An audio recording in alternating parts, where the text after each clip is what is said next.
What kind of king watches cakes by a fire? Oh no. I told you not to burn the cakes! As the king sat there being chewed out by that old peasant woman, it's hard to imagine why he didn't just give up then and there. Most would. Heck, the king of Mercia fled to Rome when the Vikings came for him. But Alfred was different. He apologizes to the woman for her cakes and leaves with a calm intensity. Maybe it was because he was deeply religious and he believes God was testing him like many great kings in the past. Or maybe it was just because he wanted revenge for Guthrum ruining his Christmas dinner. Whatever the reason, after months spent reviewing all of his options, Alfred decides to lay it all on the line and to try to fight back one last time against the Vikings.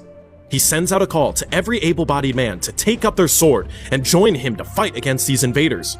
He calls on them to rally at Egbert's Stone on the 7th week after Easter, and together they will fight, not as kings, nobles, farmers, or merchants, but instead they will fight together as English. But was there anyone left to hear his call to arms? The Vikings had killed his best soldiers at the Christmas attack. Many nobles expecting the fall of Wessex had turned on their king or fled the island altogether.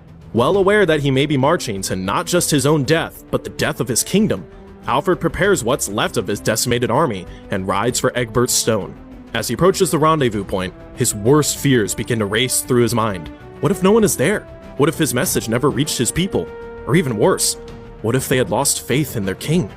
But as Alfred crests the final hill that overlooks Egbert's Stone, he is welcomed with the roar of 4,000 men. Their swords raised, they cheer their king as he rides towards them. They had all heard his call and were all prepared to fight to defend their homeland. Alfred leads this army to confront Guthrum at the Battle of Edington. Leading from the front lines, Alfred and his men engage the Vikings in brutal melee combat for hours until finally they break the will of the great heathen army.